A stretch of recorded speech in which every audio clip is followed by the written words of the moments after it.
హైదరాబాద్ లో high alert.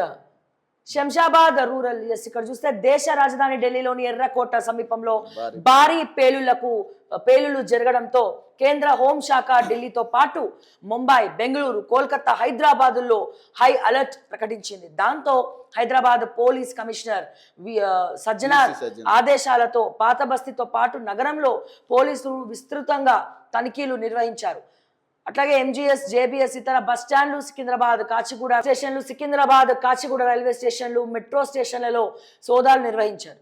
So RPF పోలీసులు dog squad, bomb స్క్వాడ్లతో వాహనాలను ముమ్మరంగా తనిఖీ చేశారు. అనుమానితులను ప్రశ్నించారు. దేశంలో ఎక్కడ ఎప్పుడు ఉగ్రవాద కార్యకలాపాలు వెలుగులోకి వచ్చిన ఉగ్రవాద సానుభూతి పరులు అరెస్ట్ అయిన హైదరాబాద్తో వారికి లింక్ ఉంటుంది.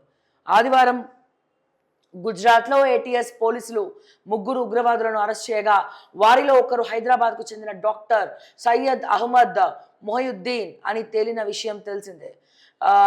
ఈ నేపథ్యంలోనే హైదరాబాద్ నగరంలోనూ హై అలర్ట్ ప్రకటించి విస్తృతంగా తనిఖీలు నిర్వహించారు. శంషాబాద్ ఎయిర్పోర్ట్లో తనిఖీలు. ఢిల్లీలో బాంబు పేలుల నేపథ్యంలో శంషాబాద్ అంతర్జాతీయ విమానాశ్రయంలో భద్రతను కట్టుదిట్టం చేశారు. సో సిఐఎస్ఎఫ్ అట్లాగే సిఆర్పిఎఫ్ బలగాలతో పాటు స్థానిక పోలీసులు ఎయిర్పోర్ట్లోకి వచ్చిపోయే వాహనాలను క్షుణ్ణంగా తనిఖీలు నిర్వహిస్తున్నారు. అనుమానితులను అదుపులోకి తీసుకుంటున్నారు. బాంబ్ స్క్వాడ్, డాగ్ స్క్వాడ్లతో ప్రయాణికుల బ్యాగులను తనిఖీ చేశారు. ప్రవేశ పాసులను రద్దు చేశారు. మనం చూసినట్లయితే చాలా భయంకరమైనటువంటి పరిస్థితులు. ఎందుకంటే ఇండియాలో క్యాపిటల్ ఢిల్లీ, బట్ సెకండ్ లెవెల్లో అంటే నెక్స్ట్ హైదరాబాదుని యూనియన్ టెరిటరీగా ప్రకటించి ఇక్కడ పార్లమెంట్ కావచ్చు, ఎందుకంటే ఇక్కడ ల్యాండ్ స్పేస్ అంతా కూడా బాగుంది కాబట్టి, సో ఆ ఉద్దేశంతో వరంగల్కి కూడా వీళ్ళు ఎయిర్పోర్ట్ ముందస్తుగా కేంద్ర ప్రభుత్వం ఇవ్వడం జరిగింది.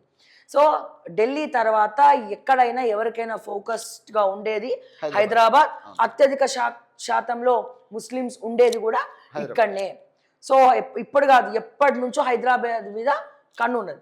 సో దయచేసి తస్మాత్ జాగ్రత్త అని చెప్పి హైదరాబాద్ వాసులకు ప్రతి ఒక్కటి కూడా మీరు స్క్రూటినీ చేయాలి, అబ్జర్వ్ చేయాలి. ఏదైనా ఉంటే పోలీసులకు ఇన్ఫార్మ్ చేయండి అని చెప్పి మరొకసారి తెలియజేస్తా ఉన్నాను.